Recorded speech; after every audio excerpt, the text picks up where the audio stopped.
Hello, everybody. Hi, Charlene. Hi, Cross. With me today are these two lovely gentlemen, Isa Martel, who passed your soon already, and Frank Perrin. How are you doing, gents? Very good. Great. Good to be back. Yeah, good to have you back. Thank you. Today you're wearing a different hat from last time, Isa. So, would you guys like to tell us about Bayt Al-Asad and what you're doing? Sure. Yeah, absolutely. I don't know. Frank, do you want to talk first? Sure. I have a little bit of a lag going on with mine, so if it gets annoying, let me know and I can try to switch to my phone. But yeah, so for those who probably picked up on us last time, we were with a historical martial arts organization that was known as Rasmusfar, and it focused on the historical fighting techniques of Persia and the and the Persianate regions. We were working under a man named Dr. Manusher Khorasani, who spent a lot of time translating uh, medieval, Renaissance, and early modern Persian manuscripts to kind of develop an overall idea and understanding of how people used a variety of different weaponry uh, uh, uh, in those time periods.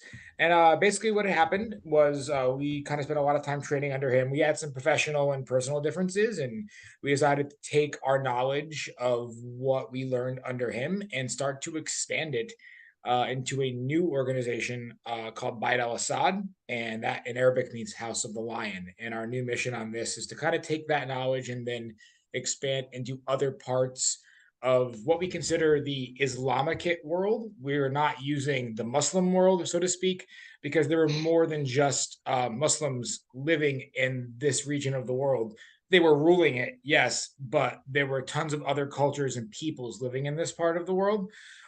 So we're expanding into that. Issa is working on right now a lot of Ottoman fighting techniques. I'm expanding into Mughal India. We have other members who are starting to branch out into like Indonesia and other parts of the world where they're from. So we've kind of just taken what we did with Rasmusfar, but now we're expanding it into the broader scope of the Islamic world in the Middle Ages and beyond. Anything else you want to add, Isa? No, that was a pretty good, concise description. The only Thank you. thing, I like, I guess we can, yeah, I guess the only thing,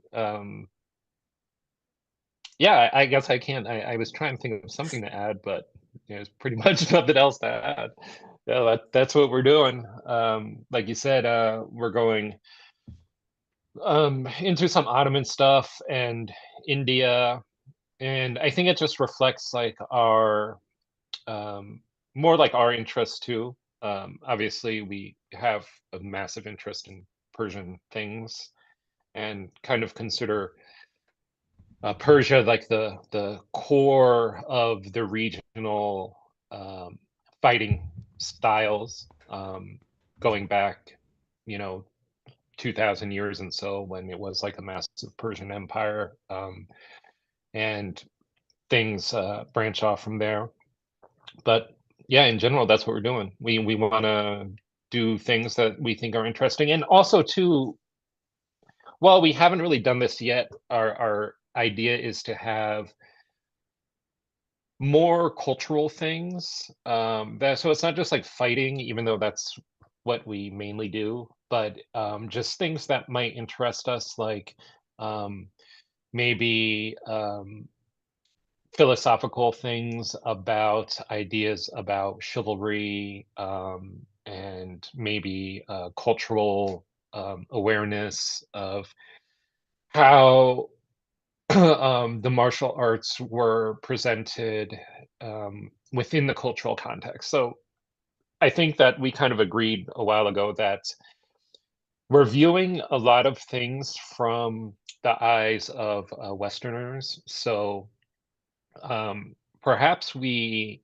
are interpreting things based off our understanding of swordsmanship and this type of subjects from being um, Westerners from being, I mean, we live in the US, obviously Carl's in, I don't know if people know where you live, Karl, but you're in Yeah, Europe. people do. Uh, I do fly the flag. yeah. uh, but we're still Westerners. And I had brought this up talking about this when I was talking with the Golden Middle Ages. Like, cultural context, I think, is kind of important. So one thing that I had thought of and brought up is that we have a lot of Islamic culture, and part of Islamic culture is concepts of fight. And one huge thing in Islamic culture was not striking someone in the face. And could this reflect into armor designs? Like, why don't we see visors on helmets, like face masks, like that Mhm. type of visor? You know what I mean? Was that such an integral concept in the minds of people that it was like so dishonorable to strike someone in the face? That's Hmm. maybe that, went into the ideas of how they fought, I don't know. Obviously, I'm like this. But, in a general concept, would that be something that is even applicable? Or it's things like this that we don't think about from, like, I guess, our Western perspective until we have like a cultural context of the actual people in the area. Yeah, it definitely makes sense.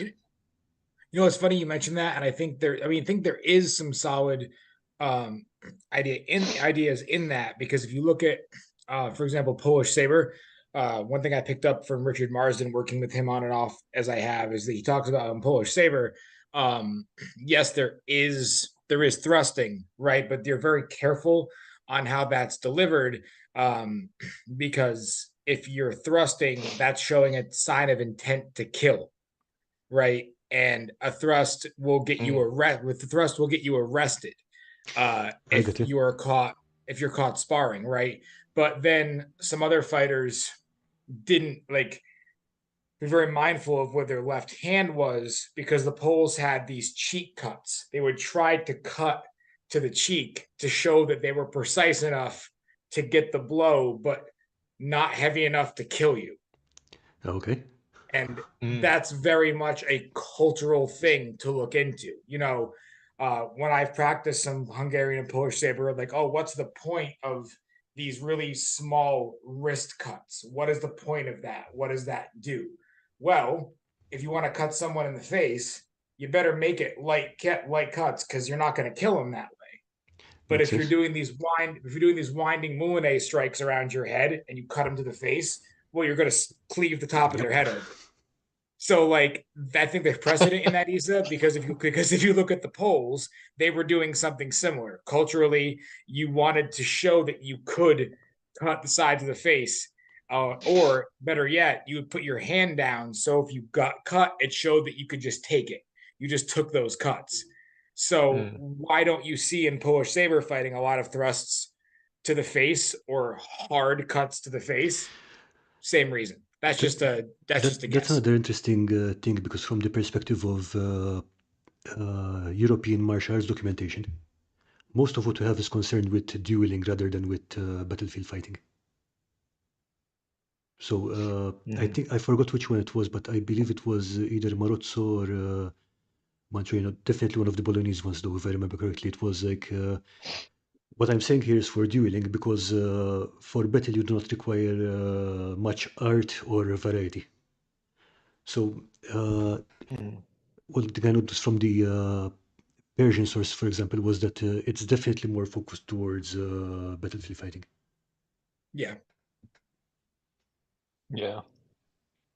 Yeah, for sure. And like, I think too, like, we have these problems. So I notice when I go sparring with like the HEMA people, um, and I enter a HEMA tournament every year here in Minneapolis. It's the biggest tournament in the Midwest, and I always take my Shamsirs. And um, something like that we all have done, like from Persian stuff, and even in this what we're doing now, it's like you said, battlefield fighting. So when you cross that into like a dueling thing, like that's more like HEMA, a lot of shots and a lot of strikes would, like, we would just like not even consider them anything because you have armor on, you know? So um it's interesting like where this like crossover happens. Yeah, I think most people view swordsmanship as like a dueling thing when you're unarmored or something like later periods, but ideally, what we're ultimately doing is like in the context of wearing armor and this type of thing. And like you said, is it is it more wild?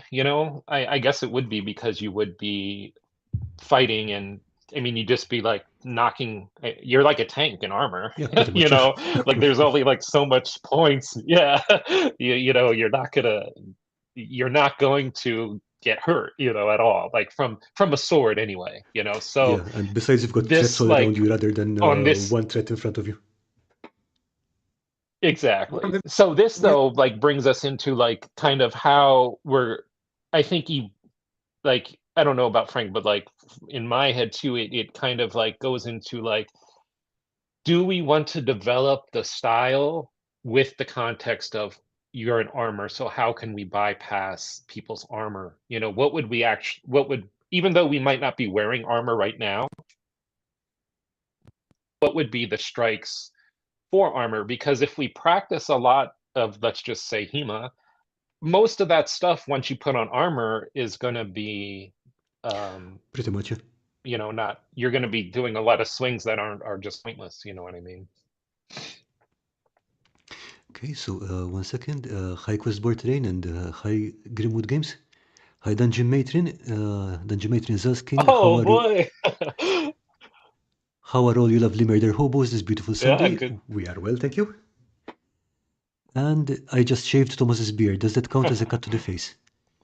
Not if you've done that right. Please don't cut his face. We need him for a stream in a couple of weeks. By the way, Frank, I know most of the viewers here are fans of tabletop role-playing games and so on. So, and I know that you have some very strong opinions about the word chainmail. uh,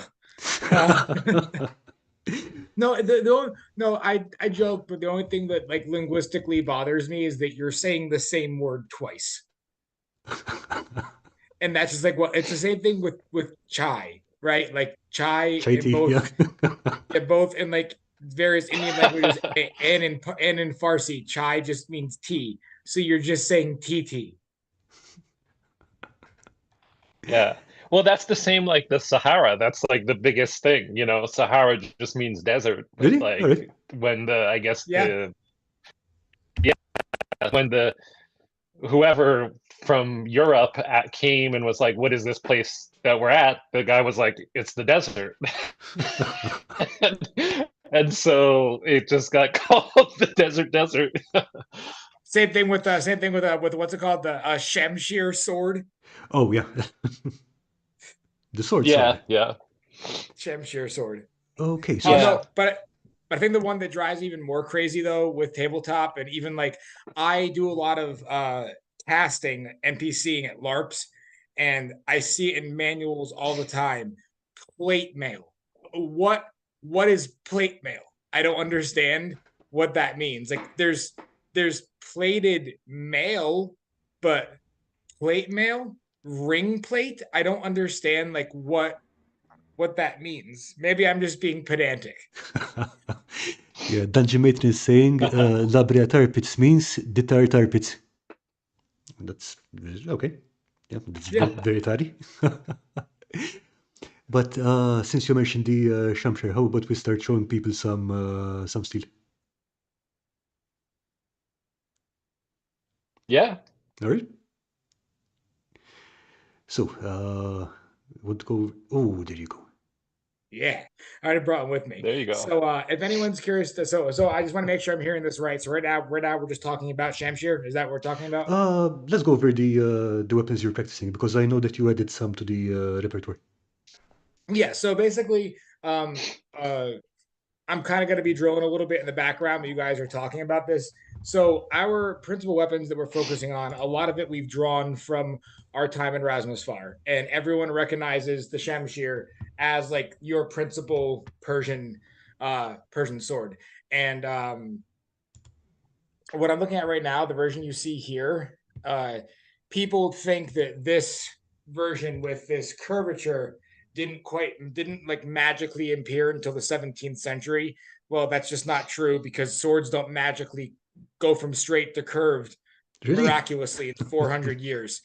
They approach a gradual curve. So we actually see in several manuscripts from the 14th century blades that begin to develop a curvature like this. And additionally, in Dr. Khorasani's book, there's a few shamshirs that have hilts like this that are attributed to the era of Timur, of Tamerlane, one attributed to him.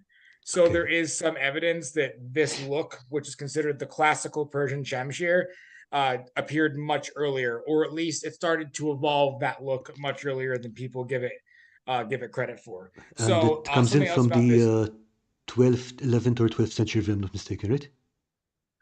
Yeah, like the diamond cross Mm-hmm. shape section. Yeah, you're seeing that pop up like 13th, 12th century around there in certain pieces. But this pummel cap that hooks and curves like this didn't quite start popping up to like 14th, 15th century. You'll see some of the Turkic blades that go straighter to the back and have the pummel cap, but this kind of hook style was more specifically a Persian development. And same thing like with the hilt, right? And this is something that Issa can back up on. A lot of the times you'll see things advertised as a shamshir.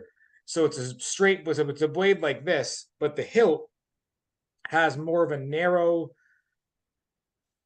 cross guard and a wooden knobbed handle, right? Mm-hmm. That's a Turkic killage. The Mhm. killages had those wooden handles. Iranian shamshirs did not have those knobbed handles. But you have Mhm. Persian hilts that wind up getting Ottoman blades on them, and Ottoman blades wind up getting mounted on the Persian handles. It happens throughout history. But you have the default Shamshir a lot of the time is being sold and advertised as something that it quite frankly wasn't. If you were to go to a native Iranian swordsmith and say, "Oh, here's my shamshir," he'd look at you with this Persian, with this Turkish knobbed handle. Like, what the hell are you talking about? That's a Turkish handle. Like, don't call that an Iranian handle. Yeah, that's how the cold steel shamshir is. Hold on, I can get it. Okay. I'll just go off camera for a second because it's back there. I hope that made sense to the viewers. But yeah, there's a little bit of a typology and the stuff that we have to work with now and branching out is that, like, yeah, when I'm using this, that's a shamshir. But when Issa is branching out into his Turkish stuff, he's gonna have a kilij, which Does is the just the Turkish word for sword. does the form of the handle make a big difference to how it's handled? I think so. I'm not a Okay. fan of I'm not a fan of the knob, but some people like the knob. So if you see put it right up against the screen, there's a kind of a distinct difference Mm-hmm. in their shape. Yeah, you can see this, and you can see it from this angle too. It's like a big knob. So this is cold steel's quote unquote shamshir, but like you said, it does have this Turkish fox bone handle on it. So it's interesting because when I use this sword, um, and I don't know if it's with the construction of this specific sword. This is a sharp sword, by Mm-hmm. the way. Um, and if you bought this, it doesn't come with the baldric. I had the baldric made, so if anyone actually buys one of these, it doesn't have the baldric. But I found that this knob is kind of annoying, and if I used it for a lot, like if I'm holding it, so some things have developed over time on how we at least I anyway. So I tend to hold the hold on. I tend to hold the shamshir or any sword at the bottom now. instead of the top. So when I hold it, I tend to hold the sword down here, and a lot of times my hand rotates like this when I'm using the Right? sword. So this knob, the last time I really trained with this sword this past summer, I spent like an hour with it maybe, and I got a blister on my pinky from it rubbing on this knob. So I don't know if construction wise, like when I looked at ones that are more in like museums and stuff, the knob here looks like it's like directly attached to the hilt, but I believe there's like a space more, or if I was to have this custom made, I would have a space made so that like my pinky could fit in there, you know what I mean? And Yeah, it then makes the sense. knob starts. So the knob would be like above my pinky. Um, but yeah, this is what they advertise as a shamshir, but it's a curved shamshir blade, I guess, with a Turkish hilt on it. I don't know I'm why they actually do that, but real quick. I'm gonna go and grab my edged Shamshir. Okay. So just because the one that yeah, I go ahead. brought out, the one that I brought out was my sparring one. But I'm gonna go grab my actual like edge one. Okay. So Dungeon Mate Yeah, is saying that looks like a lightweight blade for quick fighting. which one? The cold steel one that I I showed. think both of them. I think. Yeah. This so this if we're gonna just do like some sword talk reviews, this is good for cutting, like, but I think that the sword is actually heavy, and I think that the balance point is like too far to the front.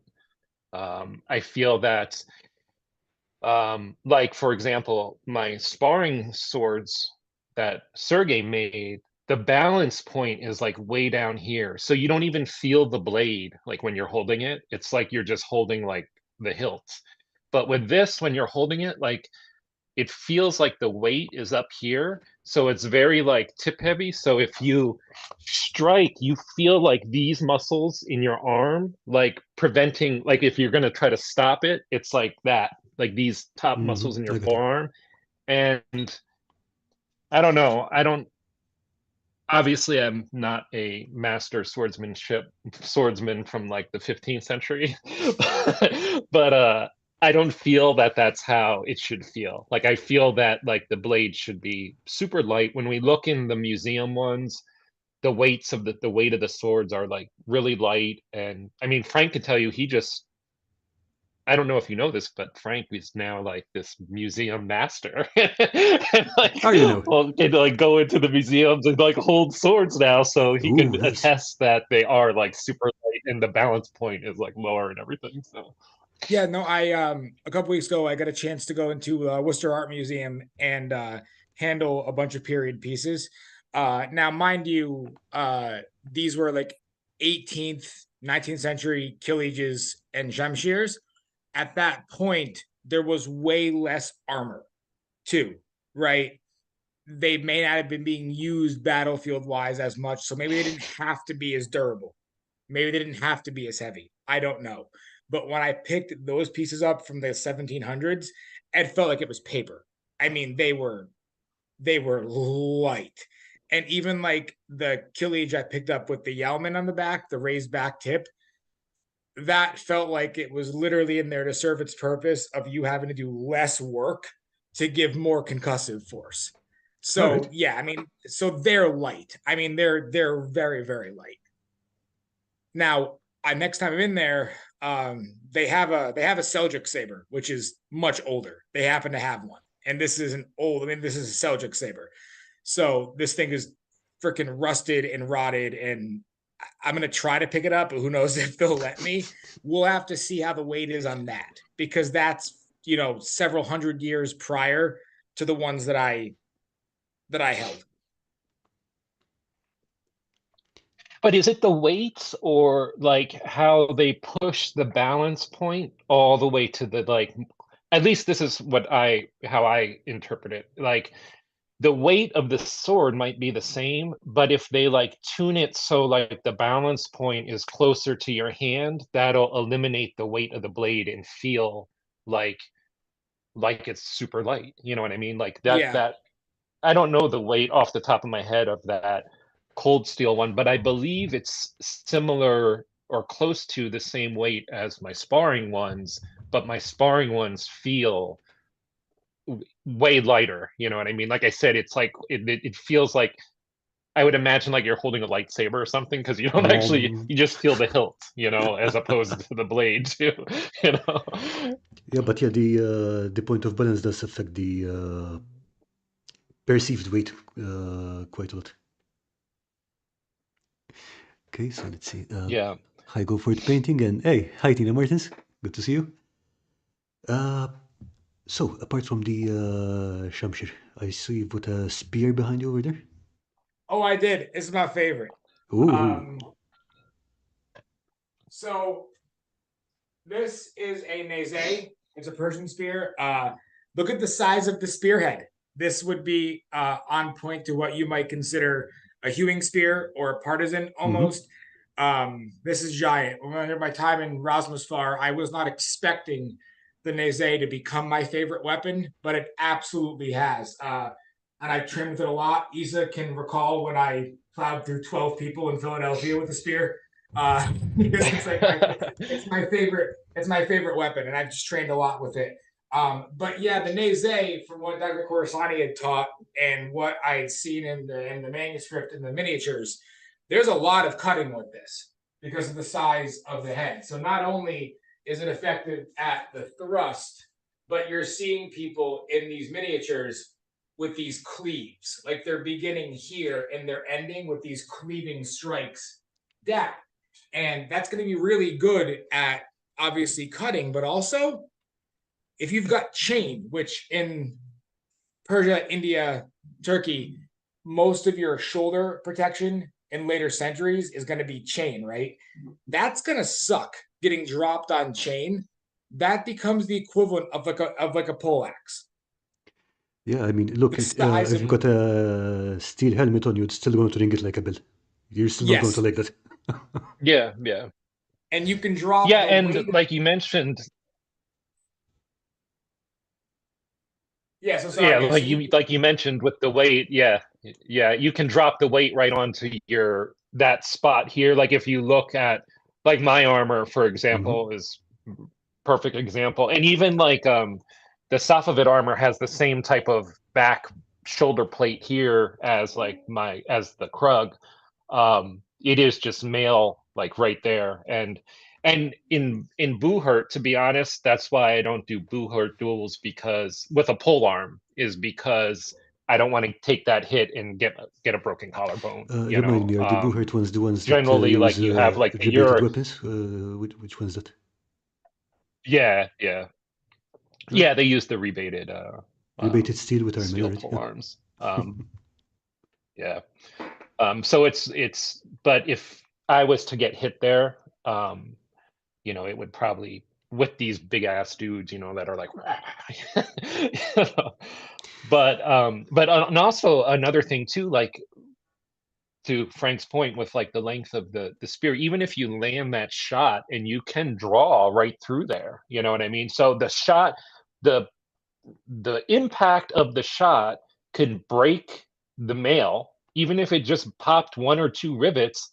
But with the length of the blade, when you draw it through, then you're going to cleave right into, you know, that'll spread open the rivets that busted. You know what I mean? So it is a awesome weapon for sure. So Is Dungeon the Matron is spear, saying the break Persian shoulder spear, and I bones rather say, than cut. Yeah, there's a lot of momentum behind it. Even if it's just literally dropping the weight, there's still a lot of momentum in there. But one thing I remember that I really loved about the Neza, the spear, is that it's incredible. You could call it sneaky because I mean you can play out with distance and you know that moment when someone goes in, haha, I've got it, I've closed the distance now. You can't do anything with it. Oh yeah, you can still do a lot of things with that. you know, like the butt cap. Like the butt cap, yeah. yeah. And the deception. There's a group near Boston that I work with. They do Karl style fighting. So like the Viking Hema fighting, so to speak. And they have to make a special accommodation for me using Neze because they're like, if you cut with it, it's too overpowered. And I'm jokingly like, that sounds like a skill problem, bro. Um, But but long story short, what is difficult for people who aren't used to cutting spears, right, is yes, you've got that distance on it here, and they're not expecting you once you throw that distance thrust to then whip with a cut. No one expects that. They expect the thrust, withdraw, other thrust.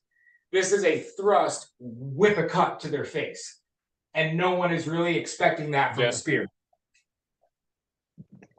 I think that's because it's once again it goes back to the concept that everything, not everything, but in a sense, what we understand from swordsmanship and everything is Western based. And generally when you see people fighting with spears, it's just pokey spears. Yeah, it's kind of Obviously there's partisan spears and this type of thing, but a lot of it is just like stab, stab, stab. Like you said, then withdraw, stab, as opposed to actually using it as a slash. And also, I'm gonna say like the height of the spear. So like yours is like a perfect height. Like this is something I noticed too. Like I have two training spears, and I had to trim the poles down for them to be like a similar height to me. Like Frank's shorter than I am, so my spear is going to be longer. But you can do the winding, like if you're going to wind from a strike to the butt, if you have a long spear, that's like really difficult to do. And it's not impossible, but you have to kind of like choke. Like originally my spear shafts were 7 feet long. And so I trimmed them down so that they're like my height more. So you can move the spear around you, like Frank demonstrated. So it's pretty interesting. I mean, And I think too, like with the Nize and the spear, sorry, just let me finish. Yeah. The if we look at like Asia, like in like that type of fighting, like Chinese and this type of thing, it kind of flows more with that than opposed to like European spear. And this kind of goes into like the context and culture and everything. It's like if we look at like the Ottomans, specifically the Ottomans that are on the European Ottomans, like that are in Europe. So they're fighting the Ottoman border in Europe versus the Europeans.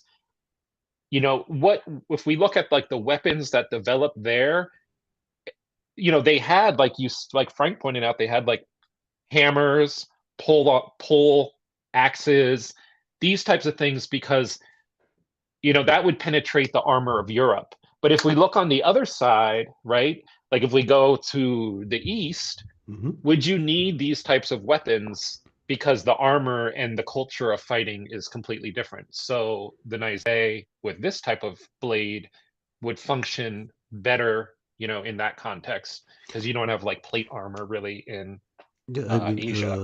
look, this is one of the things that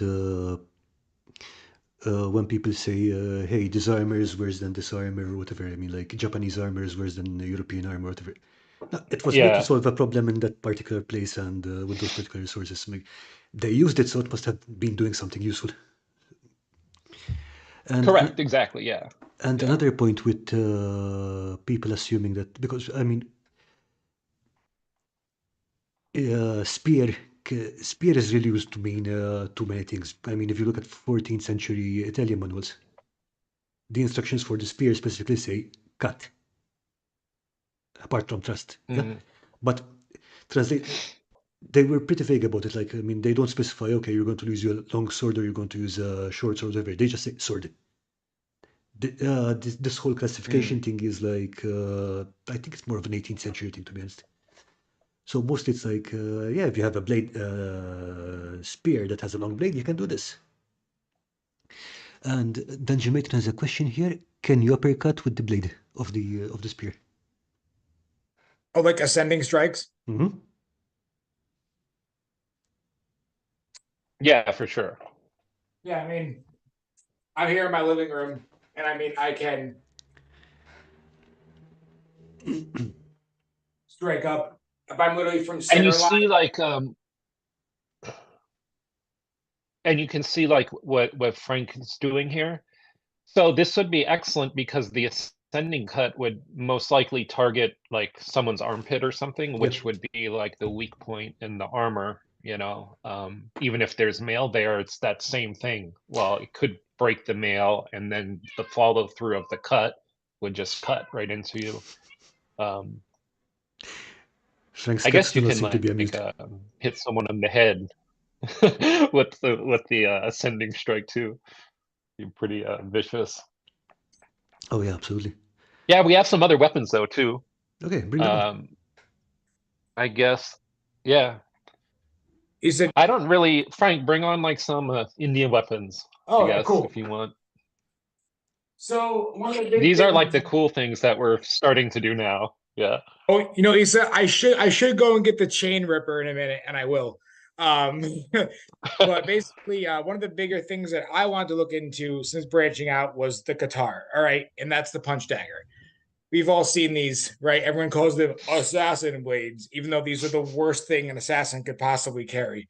Uh, so, like, we've all seen before. So these are punch daggers, right? Literally, the purpose of them, not the complete purpose, but you are punching with the dagger. These are said to have had some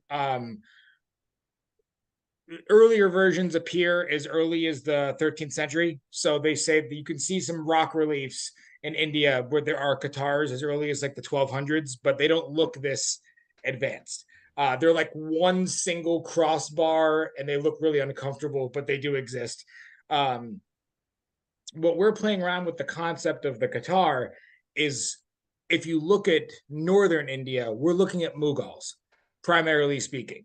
And the Mughal Empire, they were the more heavily armored. They're the ones that shared the same armor style as the Persians and Ottomans with the mail and plate. And we're trying to experiment these as anti-armor weapons of taking these and figuring out, okay, we spar with the plastic ones. How would a thrust to the face with the Qatar impact penetration of mail? And if it's thrusting this way versus is it thrusting this way? Right. And then if you go down to the ribs with this, right? How do hooks feel thrusting into the ribs, right? Thrusting down, descending down into the legs, for example, right? Because you have mail and plate legs, but your inside thigh isn't necessarily always covered because like you're on horseback. So hold on, my computer is gonna die. Give me just a second. All But right, take care.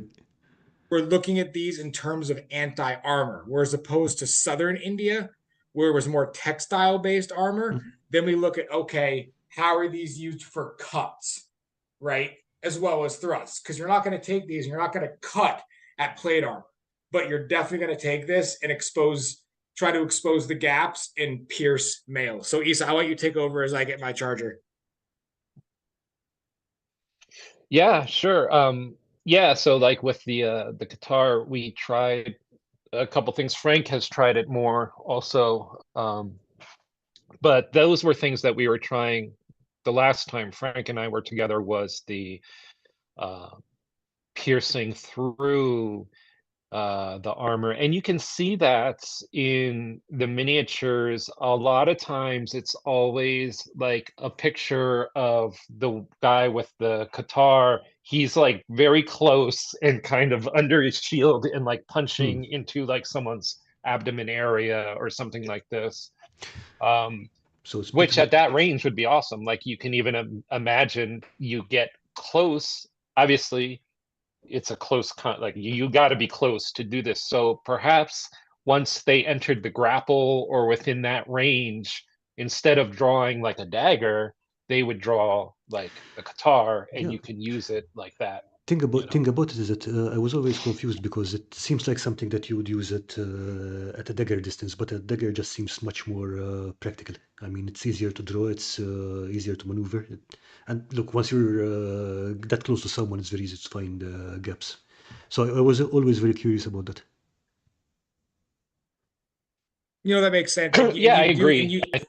Yeah, and you do go need ahead. more I'm sorry. distance. You do need slightly more distance. Hmm. To me, this is not a good personal defense weapon. you do need more distance. You need more distance and more force generation to be able to really land a thrust through armor. And in Mughal India, in miniatures, they are only ever using these in armor. That's the key point.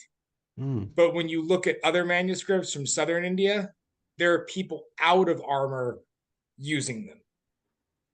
So, in my opinion, because in southern India there's less armor, they developed a cutting style. And then you see the Jamdar, which is a Ketar with a curved blade. So naturally, these coming from the south are going to cut through textile. These would have no purpose to develop curved because you're only piercing through armor. Makes sense. Also, too, like if you just to some that I just thought of in this context, like you said, with fighting with a dagger is easier and everything to do. But if you look, the Qatar blade is wide. So you can also, perhaps we don't have like anything to say this, but you know, you can parry, like the wider blade also becomes like a defense as Well, it well. looks heavy enough to do that, yeah. So as opposed to like with a dagger, you can't really I mean, you can like block a sword out the way or something, but I would imagine that the width of the blade perhaps can come into play in that effect too, because you are at that more of a mid-range as opposed to like Frank said, you're not as close as you would be with a dagger. So But if you're there's still at room that for people mid-range, to come at you. Yeah. you can like knock the you can, you know, use the flat of the blade to block or you know, just knock something out the way or whatever as well. Okay, I have And two I've comments here from the viewers. Let's see, which I think you might have some thoughts about. So one of them, targeting openings in mail requires precision. So what do you think about that? I mean, yeah, absolutely. Yeah, for sure. Yeah. But I think that's like I think that is really how the strikes develop. So like even if we look at like Persian strikes, you know, like really like all the strikes are like at your neck, you know, they were at our armpit, you know, you're trying to strike at weak points in the armor, you know, and that's what I was getting at kind of like before when we see like HEMA now, it's you're doing a lot of striking, you know, and if you're in a HEMA tournament or something, a hit to the hand, a hit to like this part, your forearm, all counts as a point. But you know, in armor, you're correct. Yes, it does require more precision. But if most of the strikes that you're training are for that precision, then you know you'll naturally develop that. And it doesn't have to be super precise. Like you know, there's a lot of mail right here, so you know, like even if you hit like here and your sword went up to here, you know what I mean? There's like basically you're targeting gaps in your opponent's armor, and ideally the concept of the strike would be that I'm doing this strike, which is to that point of the person's body, if that makes sense to the questioner. And on top of that, your mail in the armpit, a lot of times, was actually made of a thinner gauge to increase your flexibility. So, like, if you look some of these pieces, some of these Zarab Akhtars from India, and you open up their armpits, their armpit gauge, the rings of the rings of the mail in the armpits are thinner than the rest of the body. That makes sense. I think you find it in most cases of mail, especially have heavier mail on the front and not heavier mail, heavier rings in the front and then lighter rings in the where you require articulation. And I think in some cases you'll also find lighter rings in the skirt. Definitely. Yeah, for sure. Okay, and what was the other question? Because Bertain is saying it seems hard to switch hands with the Qatar. Switch hands, as Switch in hands, like I'm thinking I probably like fight left. you see in knife fighting where they switch. It might not be something that was done with it, but again, I don't know anything about it.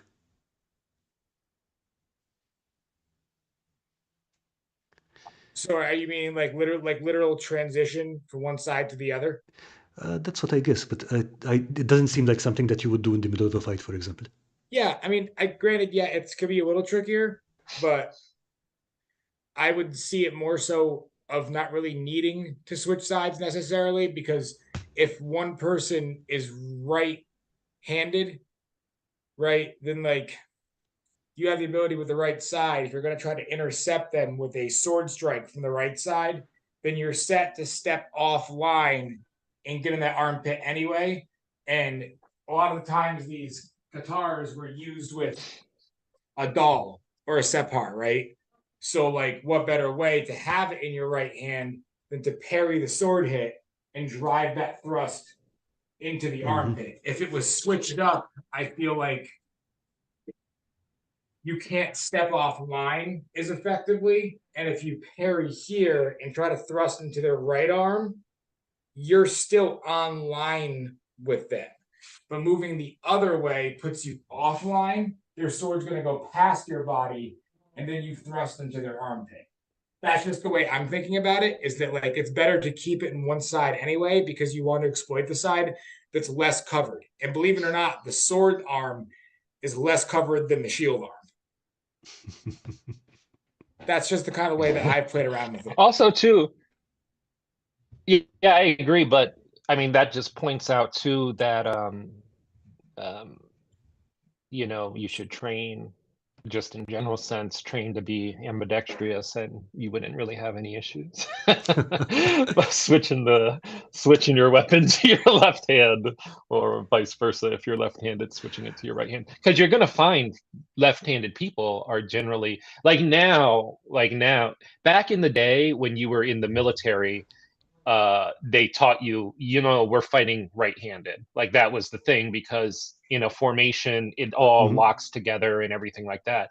But nowadays, we don't really have that restriction. So there are left-handed people that fight lefty, and you know, because we're not used to fighting against somebody who's left-handed regularly, they will generally have some sort of advantage against you. But Yes. if you train both hands, you know, obviously you're going to have a dominant hand no matter what, but if you do train both hands, maybe you can even switch it up, like on that match, be like, oh, you're fighting lefty, well, good thing I can fight lefty too. And you would break that person who's used to fighting against right-handed people, you would break that advantage, and you might have an advantage against that person because they're actually not used to fighting like um, people that both have the same, their weapon hand being the same.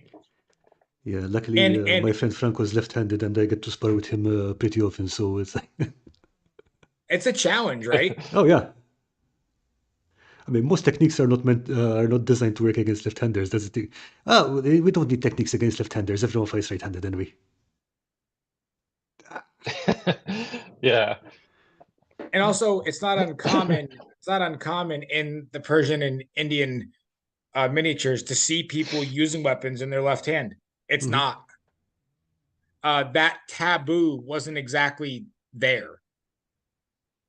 That taboo on left hand, that didn't really exist. You weren't a Satan worshiper if you used your left hand. Just don't eat with the same hand you You shit were with. like a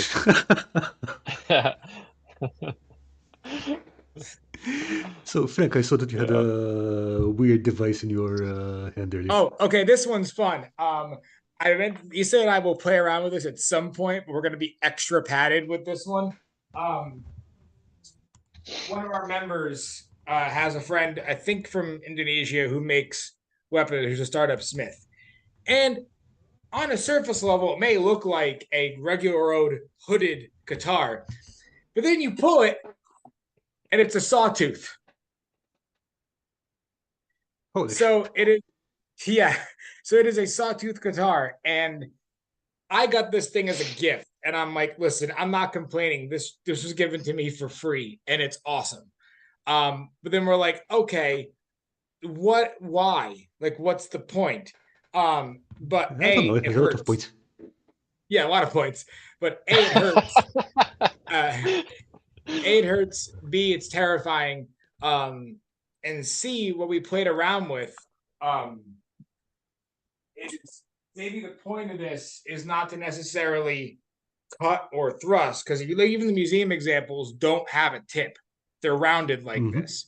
My idea is that these were specialized to bite into the chain, and you can pull people, Oh, push okay. them, catch them off guard. And also, some later century male, Indian male, was butted. It was not riveted. Doesn't So that if fall you apart with as soon as you get a good?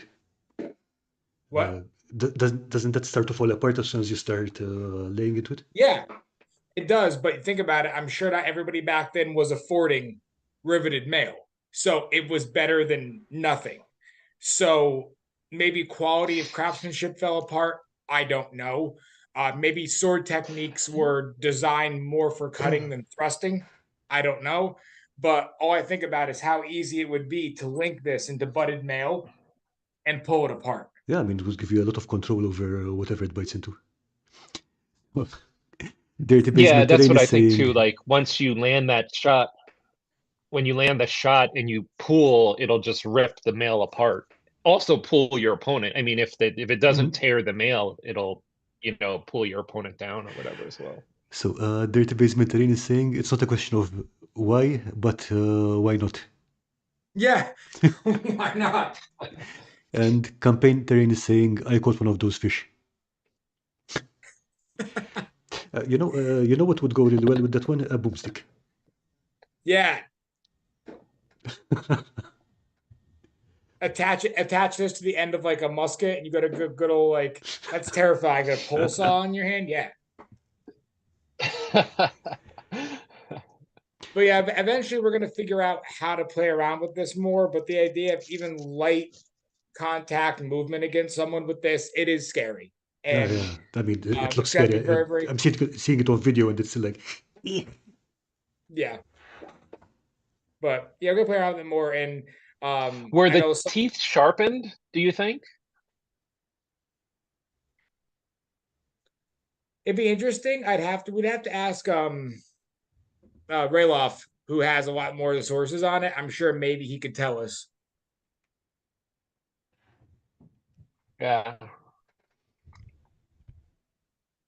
And it's But longer too, so it's interesting all around. And it has the hand protection, which kind of insinuates using it to as some sort of defense as well, to like block or something pretty like much. this. Like the pata, Yeah, you know what I mean? Like the pata is like a big long hand covered yeah. blade. I was about to ask that because I've seen some examples that they must have impatas, not katars, but they were, yeah, pretty much sword length.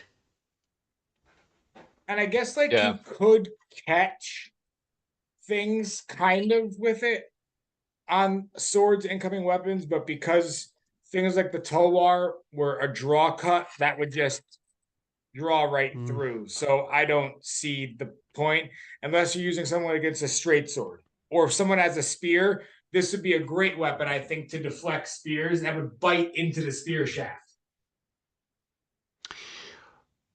That's true. But you could probably parry with it if you did like a full circular motion and it caught the sword. You know what I mean? It would then be like a shamshir if you use like, you know how you can hook with the shamshir and draw the Yeah. sword out the way. But if you did like uh, if it did catch the in one of the teeth and you just followed through with the strike, it could probably knock the sword out. You would imagine that, yeah, sun's coming on, you can use this front edge to deflect over, Yeah, that something makes like sense. that. It's pretty much like you'd use a parrying dagger. Yeah. Yeah, yeah, for sure. That's two of the last ones that I'll bring over. I brought a few different kinds of shields with us. I brought the Separ slash Doll. Mm-hmm. Now, Separ just means shield in Persian. So like what a lot of people think is like when they see the word Separ, that specifically means steel shield. Like if it's from Persia, it's only a Separ if it's steel. Like that's not true. It could be wood and it would still be called a Separ. Or rhinoceroside. Yeah. It's just the difference here is that what we've got is most surviving shields from Persia are steel or rhino hide. So there's a specific look that dictates it be called the separ.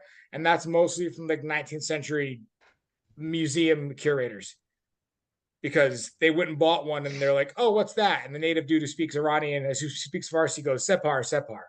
So that's what they call it. So what's neat about these is that I love the way that these are strapped in the back. And dolls and separs were strapped in a similar setup to this. So when you hold them, you've got this setup, which allows you for some very unique things. You can hold it at a 45-degree angle when you're fighting, or if you prefer, you can hold it straight out in front of you. So there's a couple of ways you can orientate it, and you can also hold a dagger in the back of your shield. I didn't bring any daggers. Hold on. Imagine this is curved, but like you can hold a dagger behind. Yeah, I mean, you can also grab people with that hand, which is really useful. Yeah. So you can clear the path with your shamshir, and then once you get in close, you can stab with the dagger that's behind it. So this leads you to a bunch of really cool things. You can also grab people's incoming sword arms. You can switch your shamshir to the shield hand if you need to. There's a lot of cool stuff that you can do with this that you can't do with like traditionally center gripped bucklers. And Issa and I have an ongoing not debate but discussion on shields. And ultimately, what we're closing down with, and Issa can emphasize on this, is it comes down to fighter personal preference and tactical movement. Because there's a big debate: is do you fight center or do you fight A-frame? Or when you have bigger ones, which I'll get to next, are they center grip held or do you forearm strap them? And this is Issa's field house, so I'm going to let you just go nuts and talk about this. Yeah, it's well, I just had like this idea, I guess. And this once again goes back to our understanding of we're coming at this from Westerners. So our concept of even holding a shield is from a European perspective, which generally is, particularly with the bigger shields, it's like not center gripped, it's like and you're in that Side grip A-frame guard. and something on the forearm, Yeah. Yeah, like a rotella type of yeah, thing, pretty much. And that's where the Kalken comes in handy. So like the Kalken, you have the ability to forearm strap it like this if you want. And you see that I have the forearm is strapped to the center. Yeah. So this is what I'm saying. I think this is my own personal opinion and kind of just how I'm developing. The way Frank was holding it there is the way I believe that you should be holding the shield. I think that it should, when you're fighting, the grip should always be the center as opposed to the front. Hold on, I'll just get the bigger shield to demonstrate. Okay. So in the meantime, Dungeon Matron is asking about the spiky katana. I think it's more of a. Is it more of a defensive weapon? I don't know. It doesn't look like the spiky guitar. Yeah. That's what we're thinking. Yeah, it's more defensive, and I mean, yeah, if you're gonna cut into someone with those teeth, that's gonna suck. But so far, if it's an anti-armor capacity weapon, I don't see it doing much damage.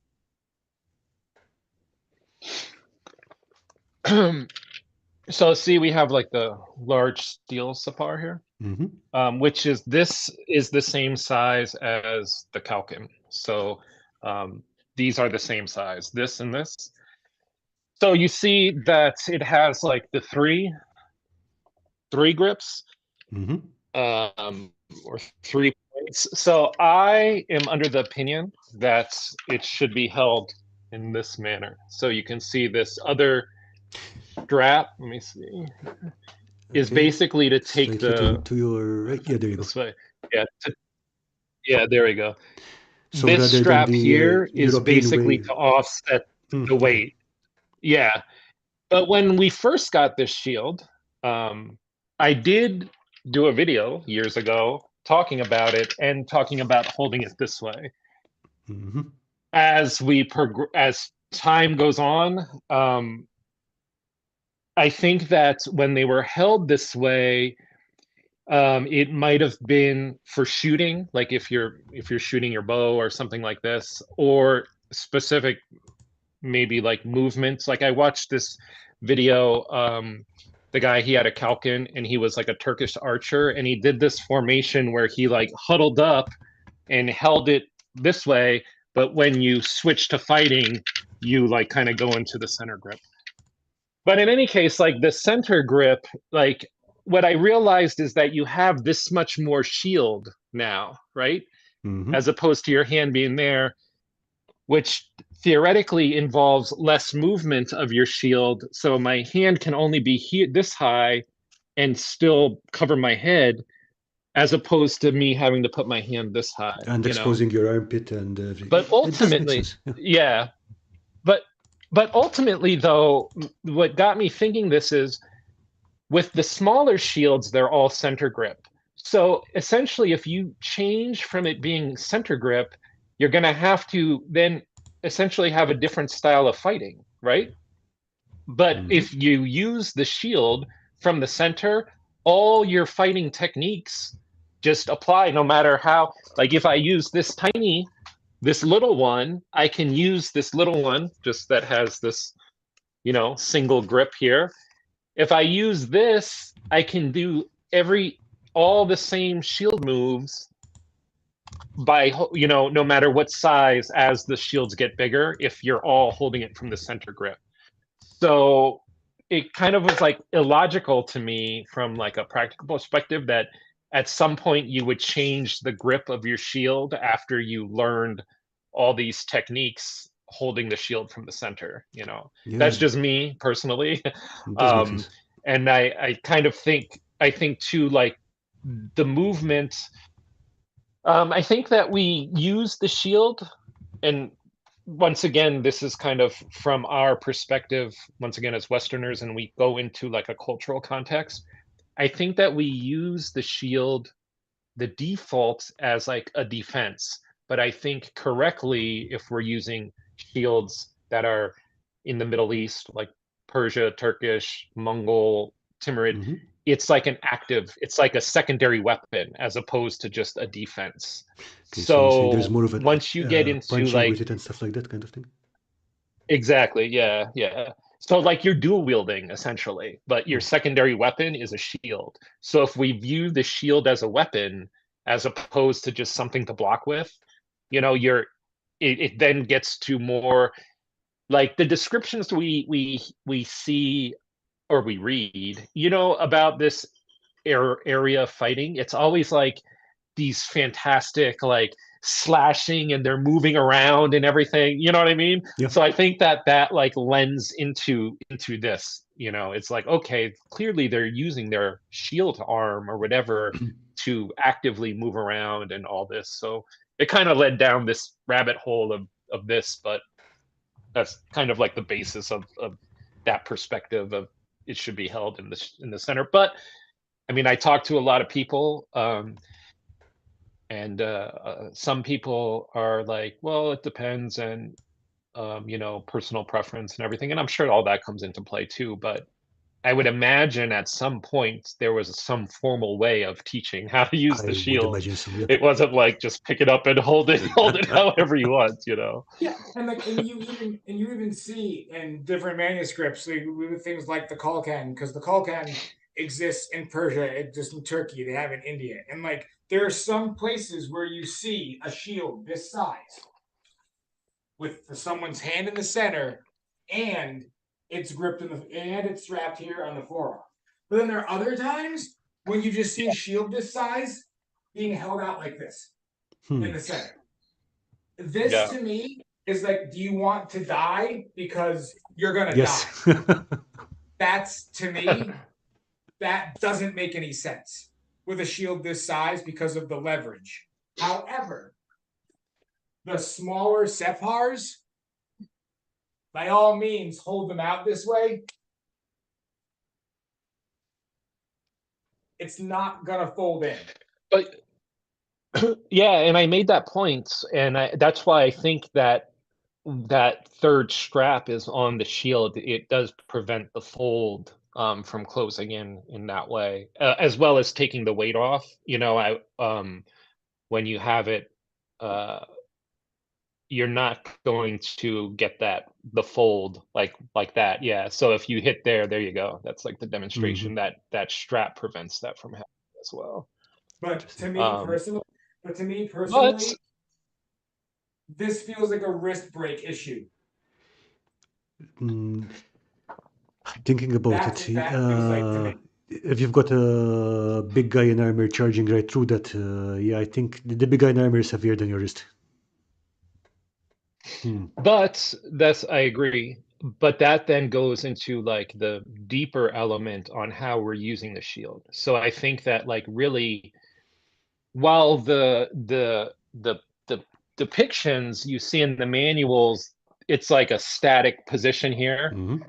But if you're moving in a circular motion, you're more actively defending. Beating aside and moving That in. would lessen that. Yeah, that would lessen that like static hit. You know what I mean? No, yeah, Like for sure. instead of like punching straight, maybe if you're like circular motioning out of the way, you know. And you see, so also like I started to do zircane, which is like Persian, with the meals and like and with the Zhang, which is that big ass shield they do a motion to train where you do wrist training like this, right? Yes. So if these were the tools, so this is going into deeper stuff that like I've been exploring to put everything into like a context. If these were the tools that they trained for or trained with,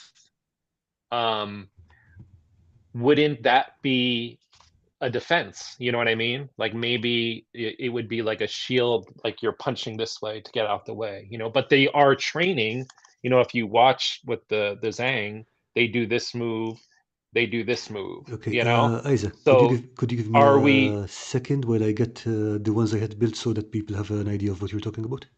Oh yeah, go ahead. Yeah, I Okay, forgot you I'll be have them. back in Yeah. a second. Yeah, go ahead. I'm just going to get one though, not both of Yeah. them. Yeah.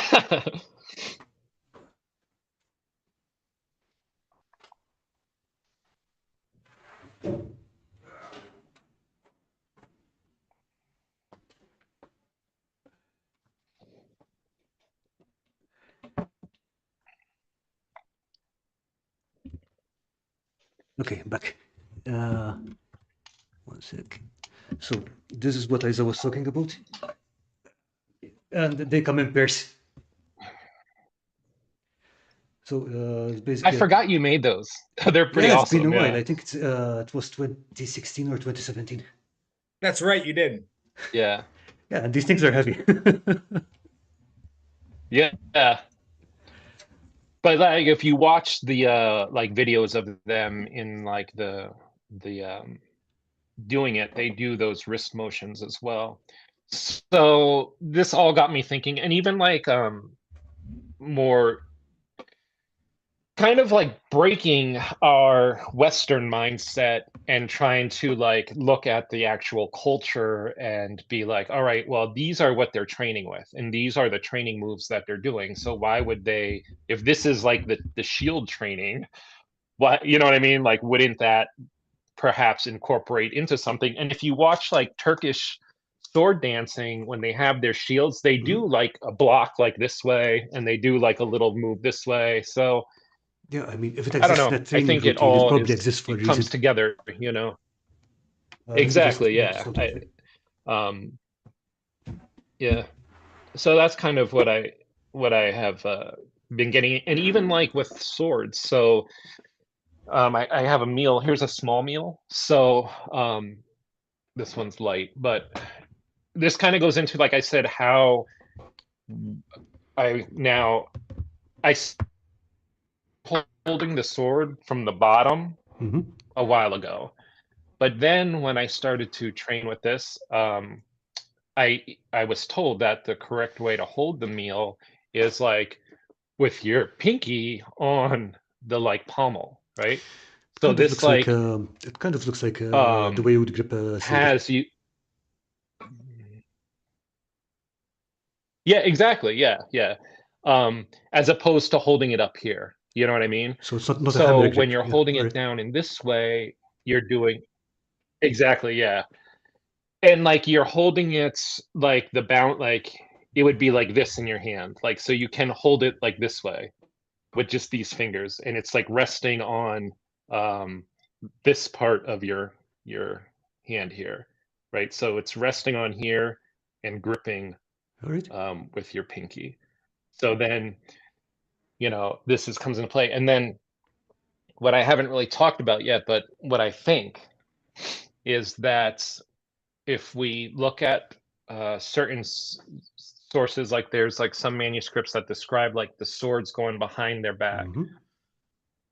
What we do now, most all our strikes go like in front of us, right? Like we always like do this type of stuff, and our whole fighting style, pretty much everybody that, not just us, but like if you watch people that use some sort of saber, it's Mm-hmm. like this, they're swinging it around. But with the meals, you actually start from this way, right? So you don't swing the meal like this, right? You swing it like this, Mm-hmm. Yeah. right? So if you incorporate that into how to do your sword work, which I'm going to go into, this is kind of like my thesis of what I'm like ultimately working on right now, is Go on and geek out. perhaps we're like even, not doing swinging the sword in its most effective manner. Yes, of course you're going to have the front swings, but technically with a club, if you swing it around this way, that's the Indian way of Mm-hmm. doing it. The Persian way of doing it is this way, right? So, right there is like some cultural difference. So if you're training with swords, right, um, there's other parts that come into this that I'm not really explaining now, but is that something that we should take into account? I've tried it with like my sword. The swing feels better like that, but there is like, I think if you're going to swing your sword that way, it's implicit that you have active shield work, right? Because you're going to have to actually like be You're too open defending if you go. when you Sorry, like go if you into go this like this. Yeah. position. Exactly. Yeah. So that's kind of like the rabbit hole I'm going down, and I'm actually training, and my goal is to be certified to teach Zerkane. So Oh, that's kind nice. of like what I'm doing. I have a trainer. He's in Australia, and we do like private lessons like via WhatsApp and stuff. So that's coming down the road, and then we're gonna have like a whole like Zerkane workout Nice. as So yeah, well. if people at home were Yeah. wondering what sword geeks and ancient weapon geeks sound like when they're geeking out, yeah, that's us right now. By the way, I'm going to post a link to Yeah, your that's it. Yeah. I'm going to post a link to your channel in case anyone wants to see this in more detail. And if you give me a second, I believe Lisa posted a picture of her husband's Persian shield. You should be able to see it Oh on yeah, put the. it up. Ooh, Ah, there you go. Oh, nice. Yeah, there's some lovely decoration on that. that's gorgeous. Is that I'm Oh guessing yeah, that's that's probably really nice. Yeah. those look like some Qajar period artworks. There's a huge emphasis on the Yeah, that's mustache. really Looking nice. Oh looking yeah, at the figure in the center, I'm guessing that's. I love Qajar artwork because it transitions away from that almost like, I'm not gonna say crude, but from that very like simplistic manuscript illumination drawing to these very vividly detailed uh pictures of animals and people, and like that's where you start seeing textiles on clothing, and Qajar stuff is gorgeous. this is really beautiful, Lisa. Thanks for sharing this. Yeah, well, tell her husband that he should like join up with us. Yeah. Okay, And did you learn how hear to that, Thomas? use the shield. It's time to get that shield off the wall, Thomas. Yeah. Do it, Thomas. You know you want Exactly, yeah. to. Is that Yeah, that is steel? gorgeous. Say again? Is that steel or like a painted rhino hide? Okay, so I think there's a bit of delay with the chat, but Lisa, if you can tell us what that is made of, that would be great. Thanks. So, in the meantime, did you mention you're still are you still doing maces and axes and stuff like that? Yeah, so it hasn't been a huge focus on what Bayt Al-Asad is doing, mainly because um it's cool for people to have, and I like the strength train with the gores and stuff, but it's really difficult to say like techniques, right? It's a mace. You, you hit people and you hit people in armor with it. Oh, painted. Lisa's saying it's painted hide. Nice. Oh, awesome. Okay. Yeah, that's gorgeous. So Nice. thank you for getting after that. So yeah, so we're playing around with it a little bit. But because Dr. Corsani has already touched on a lot of Tabar and Gores, like that's kind of the bare bones there. There's not a ton more to explore, I think. Um, I do have, this isn't specifically a Persian mace, but what we do is we don't use the gores by itself. We generally tend to always pair the gores with a separ or a shield. And this is a really brutal combination. People don't understand how quickly you can move with the mace around a shield if you try to do it. I mean, it's a brutal combination, and the Persian and Turkish maces and stuff kind of make you rethink what you expect a mace to be used like. Because again, I had the opportunity to handle a Turkish mace a few years ago, and oh boy, that thing is yeah, fast. Yeah. I think people are used to seeing I this kind of mace of actually Sauron kind of thing, where it's like, boom. But no, they really are zippy. yeah, they're brutal. yeah.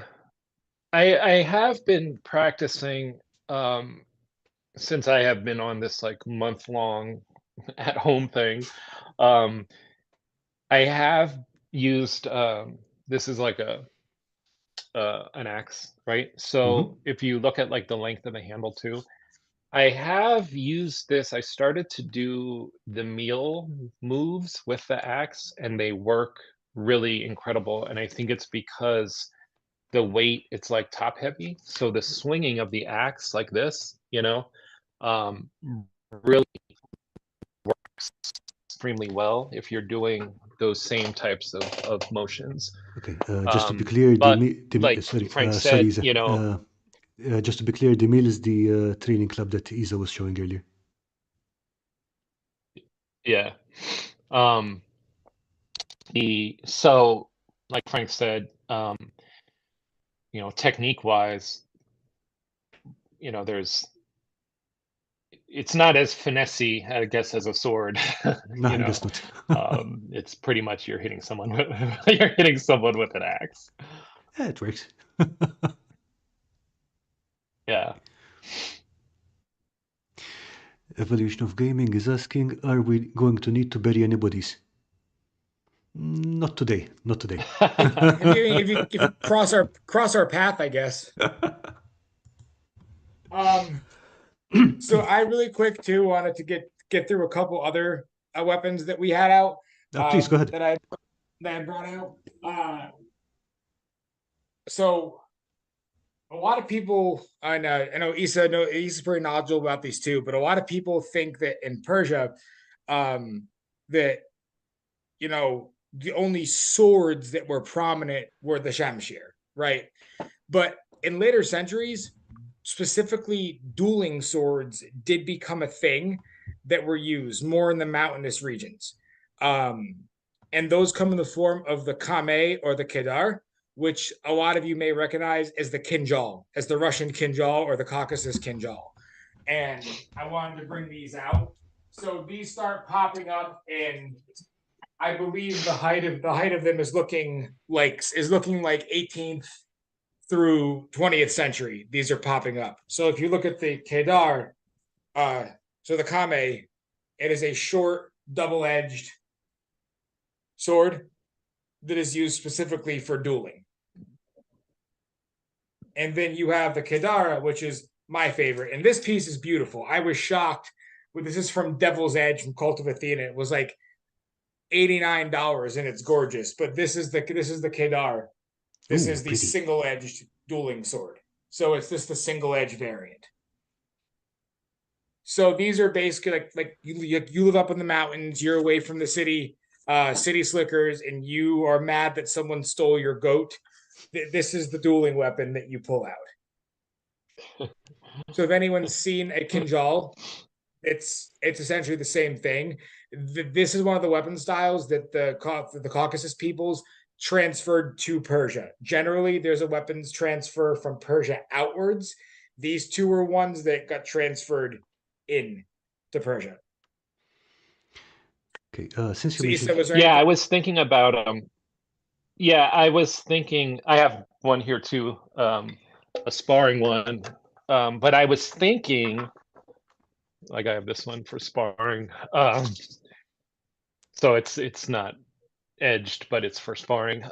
I was thinking of using this in the HEMA tournament mhm, against like as like a messer. You know what I mean? yep. Because I took it previously and they told me I couldn't thrust with it. It doesn't flex really at all.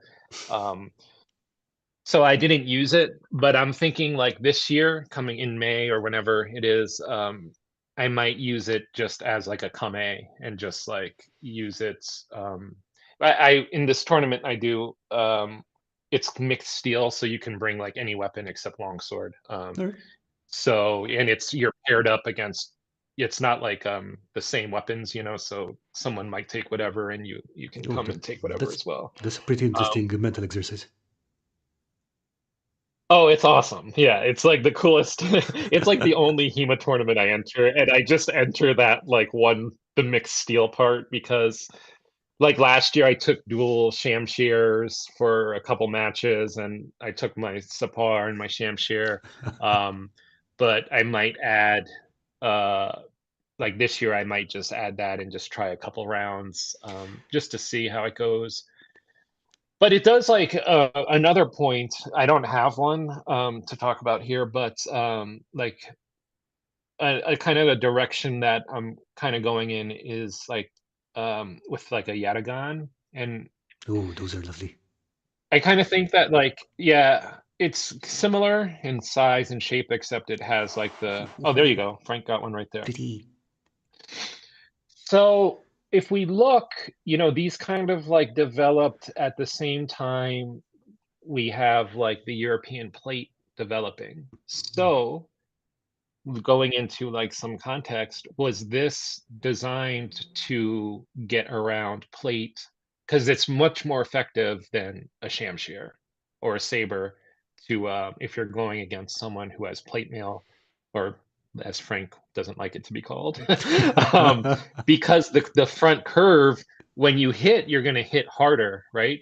But also, one of the benefits is that um, you can thrust easier, and you can thrust, and if you have to pry, right? So like if you thrusted, you can pry. You know what I mean by like pry, by like Mhm. lifting up the plate. Like if it got behind the plate, you can like pry it open or something like this. So I'm curious, is did these weapons, like this kind of goes into like theory and stuff, and kind of like into that idea that like these were the people that were fighting against the Europeans. This is where that weapon developed from. Was it because of this? Because to get around this defense, they had to make a weapon or develop their weapons that would be optimal for fighting against this type of armor or Yeah, whatever. kind of, again, going back to what problem was that tool designed to solve?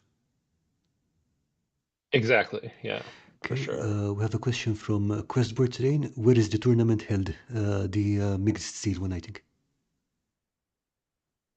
Oh, that is here. I live in Minnesota, so it's in Minneapolis area. It's called Icebreaker. It's this year, I think it's April 20th, or next year in 2024. So if you live in the US, you can get to the Midwest. It's an awesome tournament. It's really like a longsword tournament. It's 2 days. On the Saturday, they have longsword, and they have single stick, um, and they have like a mixed synthetic, which is kind of cool because you can take a shield, like a real shield, and a mixed synthetic. But then on the second day, they have the mixed steel tournament, which you can't take a big shield, but you can still take like a buckler sized shield, and you can take any weapon except longsword, because longsword's mainly for the longsword tournament. A lot of people take rapiers, or sword and buckler. I mean, that's kind of like the trend now, because there's no like real sword and buckler tournaments, so it kind of like defaults into the mixed steel thing. Yeah. So, Frank, I had a question. You mentioned that the Kam and the Kadar are dueling weapons, yeah? Yeah. But so the other, the Shamshirs, the Yatagans, you wouldn't see them in a civilian environment, right? Or would you do? There's actually not a ton of records of that, right? There really isn't. I'm sure it happened, but I'm sure it wasn't something that was supposed to happen, because then there were cities that had rules against carrying your Shemshir. Mm-hmm. You couldn't carry a sword in certain public places. Could you carry your Kedar, your Kame, maybe meet in the back alley? Yeah, absolutely. But I'm sure the Shamshir wasn't something that was generally done in duels unless you were taking it off somewhere behind, out of the city limits and dueling. There just isn't a ton of recorded evidence on Shamshir being used in duels. Military duels, different story, right? It was a common thing for two armies to go out and the leaders would fight first in a one-on-one duel. But that's a different concept of duel to the death or martial or judicial duel. Or Yeah. just like you stole my Yeah, sheep. yeah, yeah. That's like you said, there's not hardly anything, and even like that was something like Dr. Corsani stressed too often, that the Shamshir was like the battlefield weapon, Mm-hmm. and so your armor, it would be like locked up with your armor once you're not on the battlefield, you know. Yeah. But like you have probably like a Kame or something as your civilian weapon. Yeah, but if you're running around the streets dressed in armor and carrying a sword, then people will know that yep, that man is up to no good. Yeah. Yeah, for sure. Okay, so I What just did you saw. have there? The hammer? Is Yeah, that a what I velvet saw? hammer. Yeah, this was the last thing I wanted to mention on, and then as I said in the chat, I gotta dip a little bit early. But I just put a video up in the Bayt Al-Asad channel about this a couple years, actually more like 10 years ago, when I was doing rent fairs for a lot of fun, and I was up at King Richard's Fair in the United States of Massachusetts. I picked up this Warhammer. It just thought it looked cool, and you could use it for stage combat and stunt fighting. And I'm like, this is a unique little Warhammer. Fast forward to what I know better now, I found a bunch of museums. This specific style of Warhammer with this tail-looking spike is actually a common amongst India, Persia, and Turkey. All right. So these are Middle Eastern Warhammers. And there's some miniatures that show people using these here and there, but they're not commonplace. So this is going to be a hugely experimental archaeology weapon for me. Hugely, to see how it works. But if you look at it, it's all steel, and this is clearly a two-hander. Like, this is clearly meant for two hands. If you're strong enough, maybe single hand off a horseback, one blow, keep moving. I don't know.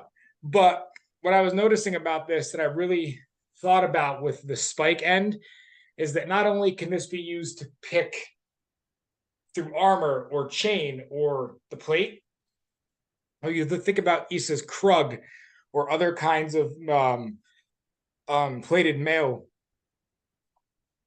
or a Persian charanye, this hook would be really good at getting behind the plate, Oh, ouch. right? Oh, Yeah, you can get behind the plate and pull someone down. You can rest this over the shoulder to somebody, and that point right there, it's good for my back knots, but otherwise, if that just enough leverage is going to force a ton of compliance. You can put it back around the neck and pull someone down who's wearing armor. This would fit over a forearm. So if you block and want to pull someone down by the forearm and leverage and rake, I just thought about how the tail of this Warhammer would focus so much differently than like European ones that just like stick straight out back. Mm-hmm. Yeah. And I almost feel like the tail of this was made specifically to format the contour and gaps in mail and plate armor. Campaigner is saying it's good Yeah, for that's a good Yorkish that's a bows of good thing. horseback. But yeah, as a control system, yeah, I can see that working really well. It's fun, and And obviously it goes into the cultural context when we think about like grappling and this type of thing, which is like a huge aspect of Oh, the yes. region. You know, you want to have that control, and you can just pull someone down. And I mean, obviously, anywhere you do that, it would work. But we have the idea that um, the grappling aspect was like a major thing. So it checks all the boxes, yes, as being an awesome weapon in that context. yeah, so I'm looking forward to seeing where things go with it. I'm just gonna do a lot of hitting and breaking things. Oh, that sounds like fun. So all right, Yeah, well, you should my just kind get of some science. like old huh? you should Oh, get some like pumpkins, like some old pumpkins and stuff like that, and just like and smash I thought about getting some crappy like 12 gauge costume armor just to punch a hole through it Yeah. because it would just feel good. Yeah, well, that's what they do. You can do a little test. Yeah, yeah. So, but gentlemen, I appreciate this. I gotta head out a few minutes early to get to my pharmacy. So, Asa, I trust you to do whatever else we need for the rest of the time. And just thank you guys very much. I'm glad we could actually promote and advertise a little bit. Hey, Frank, it was great to see you again. Have a great day. You too. Yeah, You too. good talking with you. Yeah, Asa, Yeah. we'll catch up separately soon. Okay, take care, man. Thank you, Yeah, everybody. no problem. Talk to you Bye. later. Okay, so 1 second. Ah. Ooh. There we are.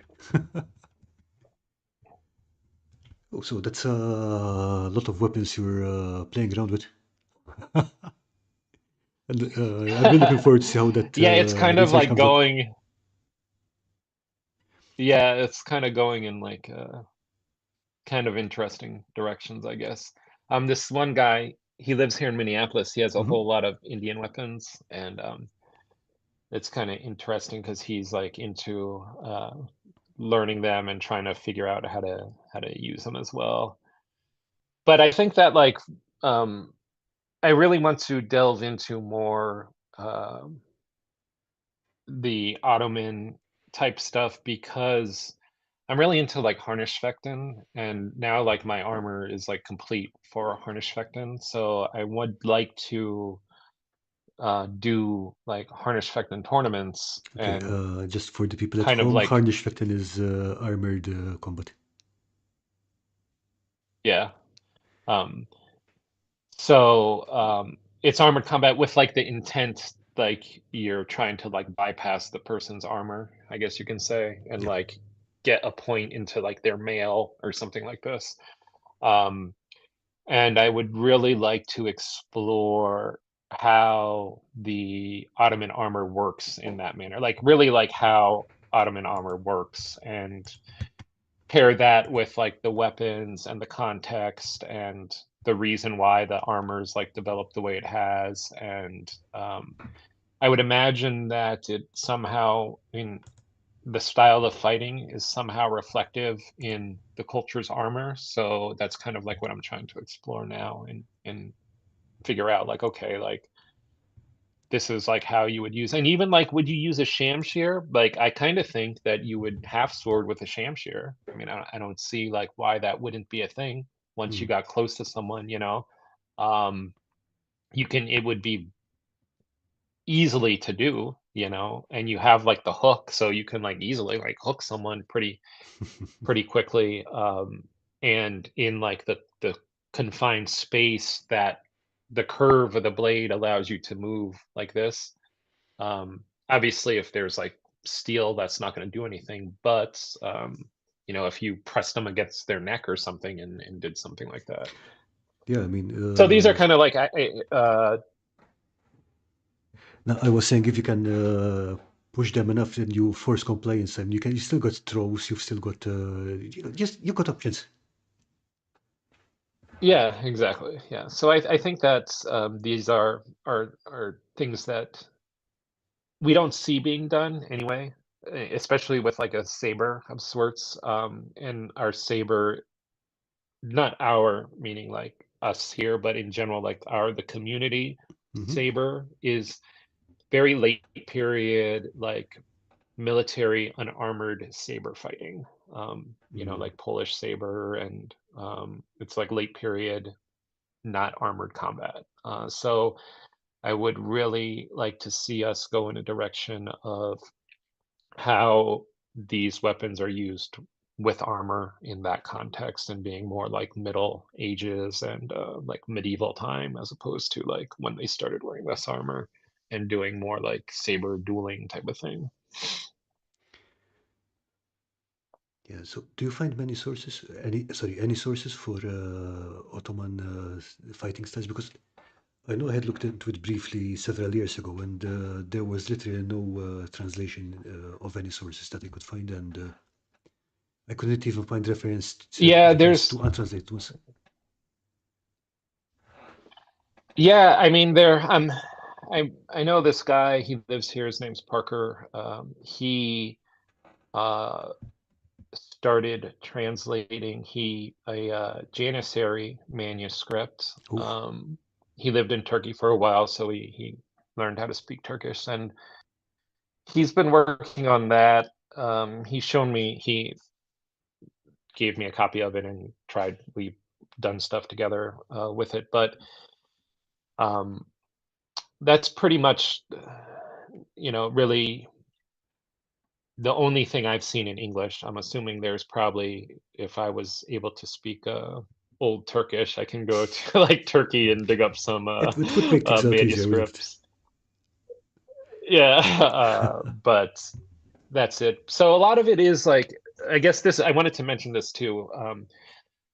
Frank mentioned experimental archaeology. So a lot of it is experimental archaeology, I guess you can classify it as. And I know that some people have issues with this, like HEMA-minded people in general, and that's not like a negative to anyone, but it's always very much like, oh, what manuscript is that? Or you have to do things like it's very like formalized into, this is like how this manuscript teaches it and this type of thing. Un- Um, unless you're going with the so very late military manuals, like which is yeah, literally yeah, yeah, step one, step two, step three. Here are your diagrams.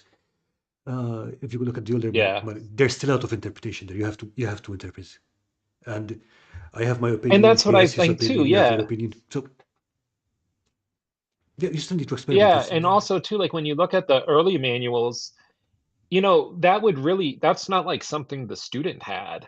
That's like the teacher's like notes, you know what I mean? So there's a lot that like I would imagine that's either would be common knowledge, or you would already have a base skill set that's not included in the manuals. You know what I Yeah. mean? And then the manuals are like how to extrapolate it, or maybe like everybody had like a base knowledge of longsword, but one German master, like his style was this way, Italian style was this way. So now we have two different styles, but maybe the core of it is the same, is similar. And that's kind of like how we feel like it is with like the Persian base of knowledge.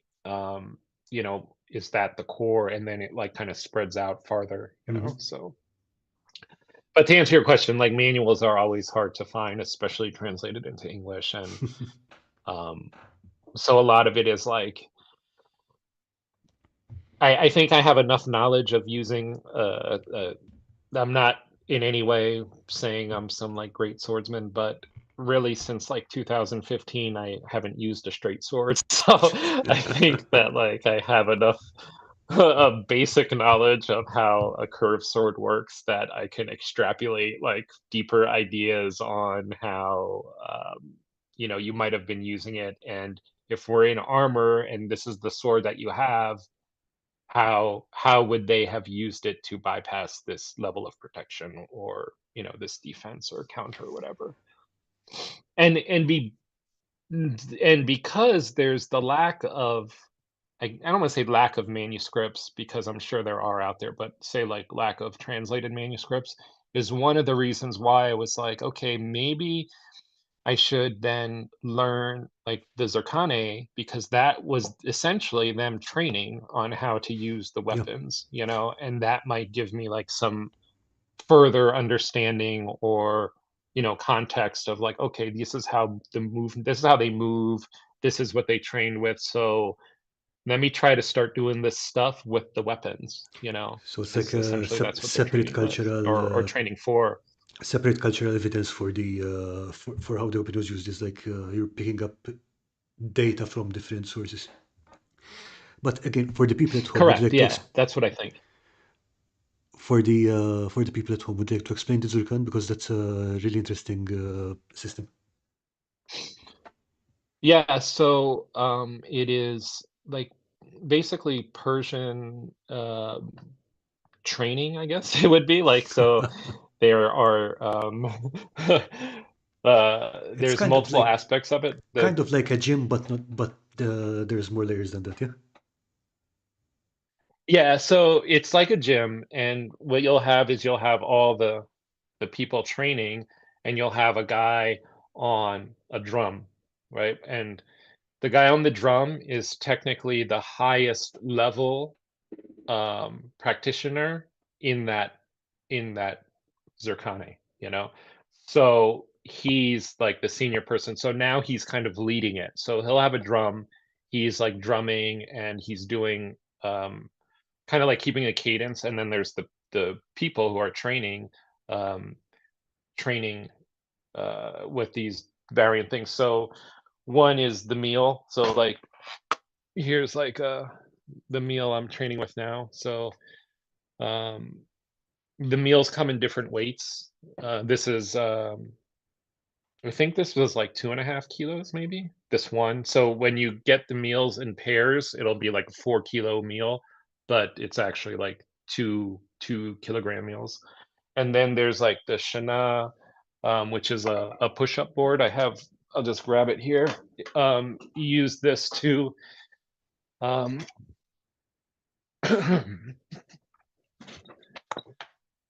so symbolically, like this is like a Shana. It's like a push-up board. So you do push-ups on this, and there's like variant different types of push-ups you can train with that.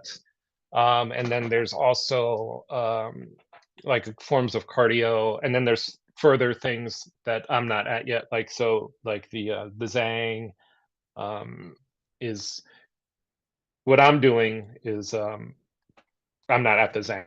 Yeah. That's I'm like the not picking it next up again. the next level of training. Yeah, yeah. So that's that. But you're doing this training, and one, it's like your physical workouts, and at the same time, it's incorporating a lot of movement. And I feel this kind of goes in that rabbit hole of like the dynamic fighting, because a lot of it is movement based, like how body mechanics are, and how you rotate your shoulders, and points of articulation, and what bends and what doesn't bend. So I it gotta fit into using a sword somehow. Yeah, so that's kind of the direction I'm going with it. And ideally, like with you can Google it if you want. The program I do is called Persian Yoga, and the guy, he lives in Australia. But you can YouTube. He has a YouTube channel, and you can watch like there's like a workout on it, and you can like watch him do it. but I signed up and take his classes, and we do it over WhatsApp, so it's like a live coaching, and it's pretty cool. So aside from getting me in shape, it's making me think differently about the weapons and how we used them, and even how we were taught previously on how to use them. I think that it kind of opens the door to more of a cultural understanding of movement, I guess. Because like I said previously, I feel that we're not moving like dynamically, like, you know what I mean, like when you Yeah. imagine like these, like, or the Middle East fighting and the descriptions, it's always like and I not to be disrespectful to anyone, but I feel that we're not doing that.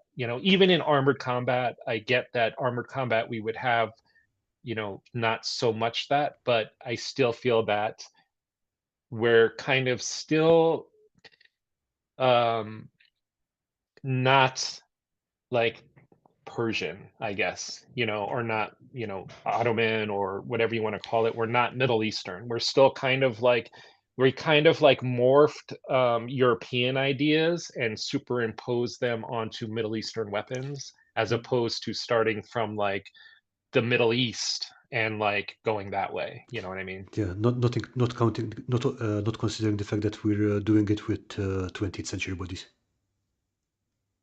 So it's like, yeah, Exactly. Exactly. I'm pretty sure Yeah. So a 40-year-old in the 1500s would probably have a much better spine. Speaking for myself, I mean. yeah, for sure, for sure. Yeah, yeah. Me too. Yeah, so, and you think that they've been doing it since they were little, Oh yeah, true. so There's also like that, yeah. yeah. But also too, like an aspect that we can mention is that the physical, like we kind of do it, we're kind of doing it wrong. To let's Hmm. like be honest, like we're kind of, people come in and want to learn how to swing a sword, but really I, that's like the last thing I, you yeah, do. yeah, You know what I exactly. mean? Yeah, Like yeah, yeah. first you learn like all this, like get in shape, you learn how like some fighting skills, then like the last thing you do is like the sword. Possibly like So 5 years of wrestling, I and yeah, yeah, absolutely. exactly, yeah. So I feel that like for me personally, I want to like kind of fill in that gap, of being like, okay, like, yeah, we've been doing sword stuff for a while, but I feel like because that's such a key component in the culture, not doing it is a problem. Mhm. With a problem with like our ultimate understanding of how the weapons work and everything like that. And like you see it even with like martial arts, like if you go take karate or something, you the weapons come after you're Oh yeah, already yeah. like the black belt or whatever. Then they're like, now we'll do the weapons. So you have to learn how to fight unarmored, or like you mentioned, in the context of what we're talking about here, it would probably be wrestling and grappling and this type of stuff. And then it's like, okay, now we like bring in the weapons and start to like incorporate this. Yeah, I think I So do. we kind of been doing it. Yeah, I think I'd been doing fencing for about, I want to say about 8 years or 10 years before I started wrestling. You remember Brendan, right? Old friend of mine, big beard, big guy. Yeah, yeah, yeah, yeah. So when we started wrestling, literally the first time we got weapons, he said, "Never mind the sword." Grabbed me, flipped me upside down in the ground, and it was there. Okay, I should probably be using this differently, the sword differently, because this is a thing that can happen.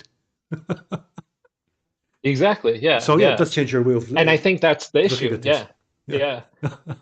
And you see that a lot in like when we go to like when you in like a HEMA school, for example, like even though there is like wrestling and grappling, it is like kind of like not as, I'm just speaking broadly because I do know of specific HEMA No, no, schools that mostly do the people grappling like and swords, and mostly. or Yeah. incorporate it. Yeah, exactly. Yeah. So they want to do sword fighting, and which is great. If you're doing sword fighting, but if you are wanted to be more like, okay, I want to be in the mindset of like, okay, I want to not to say sword fighting isn't real, but I want it to be like a martial context where it's like, all right, well, if I was back in the day, or if I got to go out and like like the like our a meteor hits the satellite grid and we all like go back to like like medieval times and I got to go out there, like I'm gonna be able to like do something, that's like kind of how in my head I want it to be. Yeah. Lords of the Post-Apocalypse. This summer. But yeah, I think it's in any martial art. I mean, being able to get into that mindset and because look, we train safely, right? We're not trying to injure each other or whatever. So getting in the mindset that okay, no, you have to defend yourself properly, you have to be careful and stuff like that. That's it becomes that little obstacle before you can actually do things properly. Yeah, and also too, like even like I started to think like um when we spar, right, with a shamshir, how many people do the draw cut, right? Normally, like when you watch, it's like you get hit and then that's it, Blink, okay, right? you Like hit you'll me, hit point, someone go. Yeah, and stop. Exactly, yeah.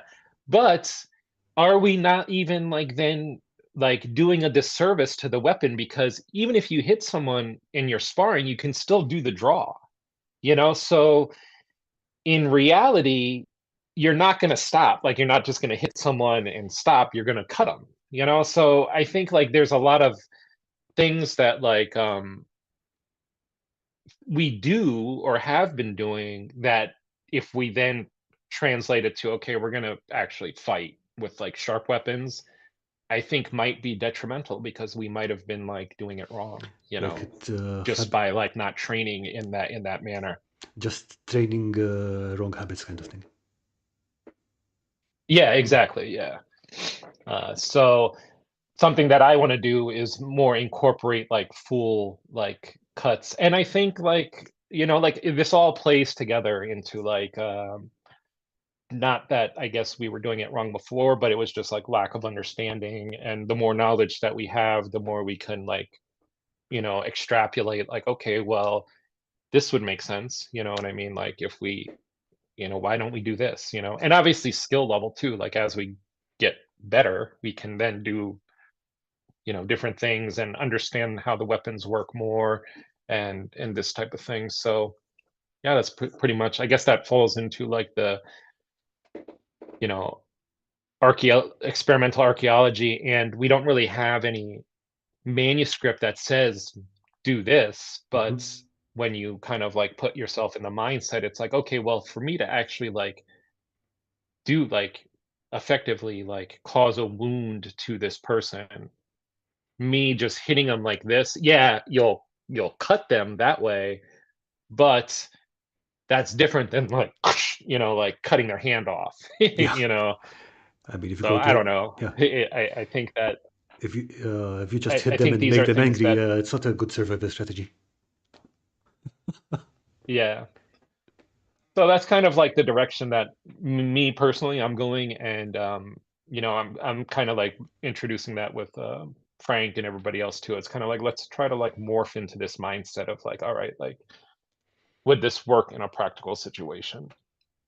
And it involves sparring too. That's like one thing too. Like we see I forgot his name. He's a Sikh guy, and he always has his turban on, and he has like the big beard. You know what I'm talking about? Yeah, yeah, I know. And he does a lot of seminars and stuff, and they're always with like sharp weapons, and he has like his crew, but they never see them spar, right? So I'm not like downplaying his techniques or whatever, because years ago I watched them and didn't think they would work, but now I watch them again and I'm like, okay, I can see just from what I've learned over the years, like this might work. You know what I mean?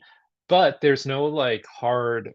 like practical testing of the techniques when we don't see them sparring, and they never spar. They just do this like we use sharp swords, and it's always like I'm attacking you, but his student knows what he's going to do and does like the move to block or whatever, you know. So um, Yeah, I I mean, think that's what, and that evolves into the wearing the armor, and now going like, okay, we did that, but in armor that wouldn't work, right? So clearly, why would they even do this move if it was ineffective in armor? You know, so but if I did this, whatever this is, even though that's not written anywhere, this bypasses the armor.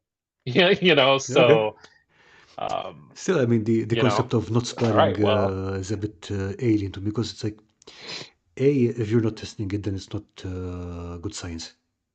And B, I mean, come on, mhm. hitting your friends with large metal implements is fun. Yeah, exactly. Yeah. I don't get the non-sparring, but like you said, it's a pressure test. That's what it is. Mm. The pressure test is the sparring, and that eliminates the either the bad habits or that cuts the crap out of it. And it's like, Yeah, okay, yeah. that's not going to work. That just clearly is wrong or an ineffective technique, you know. So, you know, we have these types of things to consider as well. Okay, oh, we're kind of running a bit late here. And there were a bunch of things I wanted to ask you about, like horseback stuff and archery and wrestling and things. But I guess people will just have to go to your channel to see all about those. Unless you have like a Yeah, short version, maybe? I can Like, give you like a quick, yeah. yeah, hit Yeah. us. So um I don't horseback ride, but Frank does. And Frank is a ranked horseback archer here in the US. He enters horseback archery competitions. And we have another guy, uh, Edgar. He lives in California. He also rides horse and does horseback archery. I tried to get Zia, but Zia's like really busy doing like he's like on some like Muay Thai kick now or whatever, and he was like, I'm doing this like thing right now, but afterwards, you know, like he's like hardcore. Like I don't know if you check him out on Instagram or something, Yeah, but yeah. He's a great guy so and he's Frank laser is focused. going, yeah, yeah. Frank, I believe, is going to do. He has like a his group that he trains horseback riding with.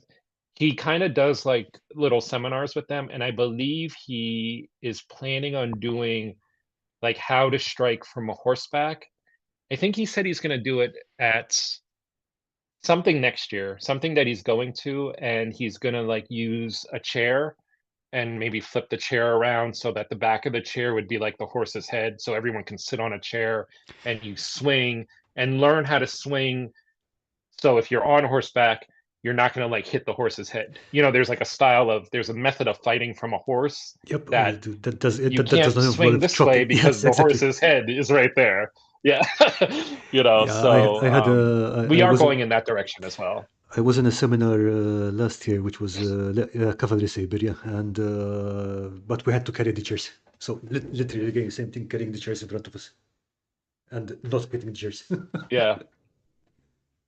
Yeah. Good times. So that is something yeah, we're doing, and the archery too. I mean, we all have bows, Mm. and you know, we'll get down there at as we go along, you know, but it is what we're, you know, what we're doing as well. Okay, so So yeah. any closing thoughts before we wrap up? Um no, like check us out, and it was great talking with everyone, and good seeing everyone again, and yeah, that's what we're up to now. Okay, I've dropped the link to your channel in the chat so people can find you. And yeah, if you want to look, sorry, watch more stuff about ancient weapons and fighting and stuff, these are your guys. So we will not be Thanks a lot. streaming. Hey, no problem. Thanks for coming. It was a pleasure talking to you again. So we will not be streaming Yeah. next Sunday, but we'll be back on the 17th with our one-shot dungeon challenge. And in the meantime, have a great time and see you soon. Bye.